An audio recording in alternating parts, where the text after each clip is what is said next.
Boa noite a todos. Sejamos todos bem-vindos mais uma vez a este encontro semanal em nome da Sociedade Espírita Obreiros do Senhor para o nosso Evangelho no Lar. Convido a todos nesse momento para a nossa prece inicial. Senhor Deus, Pai de infinita bondade, agradecemos por mais esta oportunidade de estarmos reunidos com o propósito do aprendizado e pedimos, Senhor, que possamos receber a assistência dos Teus mensageiros, que os bons espíritos possam nos assistir, trazendo a inspiração, a intuição, as energias renovadoras que precisamos e que, através da água, possamos receber também os recursos renovadores para a nossa vida.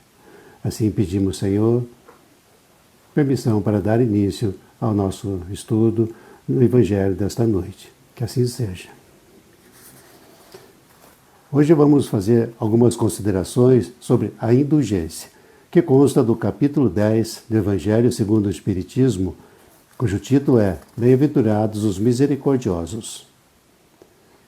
Vamos procurar entender o que é a indulgência, iniciando com a leitura da primeira mensagem, constante do item 16 deste capítulo 10, ditada em Bordeaux, em 1863, na qual o Espírito Protetor José nos traz informações muito importantes que nos ajudarão nesse objetivo. Vamos à mensagem. Então, no item 16. Espíritas, queremos hoje falar-vos da indulgência, esse sentimento tão doce, tão fraternal, que todo homem deveria ter para com os seus irmãos, mas que tão poucos praticam. A indulgência não vê os defeitos alheios, e se os vê, evita comentá-los e divulgá-los. Oculta-os, pelo contrário, evitando que se propaguem, e se a malevolência os descobre, tem sempre uma desculpa à mão para os disfarçar, mas uma desculpa plausível, séria, e não daquelas que, fingindo atenuar a falta, a fazem ressaltar com pérfida astúcia. A indulgência jamais se preocupa com os maus atos alheios, a menos que seja para prestar um serviço, mas, mesmo assim, com o cuidado de os atenuar tanto quanto possível. Não faz observações chocantes, nem traz censuras nos lábios, mas apenas conselhos, quase sempre velados. Quando criticais, que dedução se deve tirar das vossas palavras? A de que vós, que censurais, não praticastes o que condenais, e valei mais do que o culpado. Ó homens, quando passareis a julgar os vossos próprios corações, os vossos próprios pensamentos e os próprios atos, sem vos ocupardes do que fazem os vossos irmãos? Quando fitareis os vossos olhos severos somente sobre vós mesmos? Sede, depois, severos convosco, indulgentes para com os outros. Pensai naquele que julga, em última instância, que vê os secretos pensamentos de cada coração e que, em consequência, desculpa frequentemente as faltas que condenais, ou condena as que desculpais, porque conhece o móvel de todas as ações. Pensai que vós, que clamais tão alto, anátema, talvez tenhais cometido faltas mais graves. Sede indulgentes, meus amigos, porque a indulgência calma, corrige, enquanto o rigor desalenta, afasta e irrita.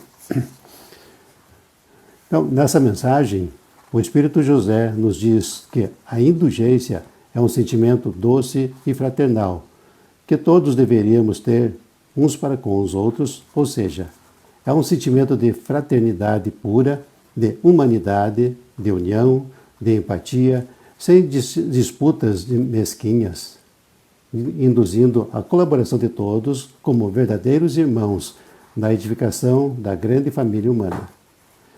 É um sentimento presente em todos nós, aguardando ser desenvolvido pelo esforço próprio na sua prática, pois é conquista pessoal, tornando-se um modo de ser, de viver da pessoa. No entanto, reconhece que é um sentimento ainda desconhecido, ou mal compreendido pela maioria, pois que tão poucos o praticam.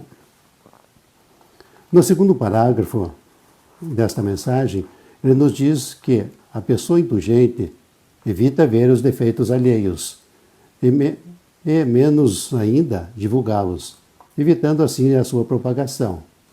Se os vê, procura desculpá-los, não sendo coniventes com o erro, mas na compreensão da situação vivenciada pelos nossos irmãos e auxiliando-os a superar o momento difícil, cientes de que todos temos fraquezas e limitações. Que todos necessitamos também de indulgência, esse sentimento de acolhimento que nos acalma e nos oferece um ponto de apoio para levantarmos e seguirmos em frente. Pois aquilo que hoje condenamos no nosso próximo, talvez tenhamos feito pior, se não nesta, em outras existências. Na verdade, não nos cabe emitir qualquer condenação, porque a própria lei divina já traz em si os mecanismos de retificação. Jesus, o nosso modelo e guia, nos exemplificou em todas as suas atitudes como praticar a indulgência. Podemos citar o episódio da mulher adúltera, onde, após os acusadores terem ido embora, Jesus perguntou: "Alguém te condenou?" "Ninguém, Senhor", respondeu ela. Jesus então lhe disse: "Nem eu tampouco te condenarei. Vai e não peques mais." Não lhe fez nenhuma reprimenda, ao contrário, estimulou-a a um novo caminho, a um novo recomeço.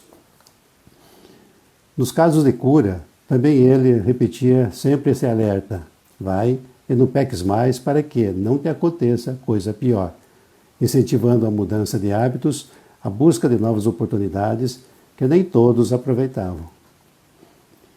A mensagem também nos lembra a importância de que não devemos nos ocupar com os maus atos alheios, a não ser para ajudar, para prestar um serviço, pois que só a própria pessoa pode mudar o seu conteúdo íntimo e cabe a cada um fazer o seu próprio caminho, respondendo assim por seus atos, como disse Jesus, a cada um segundo suas obras.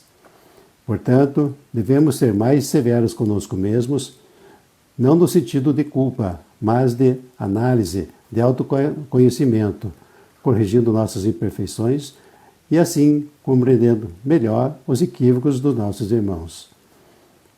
No final desse capítulo, temos a pergunta: é permitido repreender os outros? Aí São Luís responde em 3 questões que vou ler a seguir. A primeira está no item 19 e pergunta: ninguém sendo perfeito, seguir-se-á que ninguém tem o direito de repreender o seu próximo? Certamente que não é essa a conclusão a tirar-se, porquanto cada um de vós deve trabalhar para o progresso de todos, e, sobretudo, daqueles cuja tutela vos foi confiada. Mas, por isso mesmo, deveis fazê-lo com moderação, para um fim útil, e não, como as mais das vezes, pelo prazer de denegrir. Neste último caso, a repreensão é uma maldade. No primeiro, é um dever que a caridade manda seja cumprido com todo o cuidado possível. Ao demais, a censura que alguém faça a outrem deve ao mesmo tempo dirigi-la a si próprio, procurando saber se não a terá merecido. Na segunda questão, no item 20, ele pergunta: será repreensível observar as imperfeições dos outros quando daí não resulte nenhum proveito para eles, mesmo que não as divulguemos? Aí São Luís responde: tudo depende da intenção. Certamente não é proibido que se veja o mal, quando ele existe. Seria mesmo inconveniente ver em toda parte somente o bem, pois essa ilusão prejudicaria o progresso. O erro consiste em fazer que essa observação redunde em prejuízo do próximo, desacreditando-o, sem necessidade, na opinião pública. Também seria repreensível fazê-lo apenas para dar expansão a um sentimento de malevolência e de satisfação por apanhar outros em falta. Dá-se inteiramente o contrário quando, lançando um véu sobre o mal, para ocultá-lo do público, limitamo-nos a observá-lo para proveito pessoal, isto é, para nos exercitarmos em evitar o que reprovamos nos outros. Essa observação, aliás, não é útil ao moralista? Como ele pintaria os defeitos da humanidade se não estudasse os modelos? A terceira questão, no item 21, pergunta: haverá casos em que seja útil revelar o mal alheio?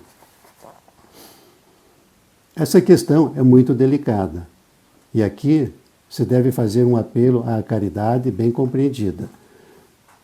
Se as imperfeições de uma pessoa só prejudicam a ela mesma, não haverá nenhuma utilidade em divulgá-la. No entanto, se podem acarretar prejuízos a terceiros, deve-se preferir o interesse do maior número ao interesse de um só. Conforme as circunstâncias, desmascarar a hipocrisia e a mentira pode constituir um dever, pois mais vale cair um homem do que muitos virem a ser suas vítimas. Em todo caso, deve-se pesar a soma das vantagens e dos inconvenientes. E assim,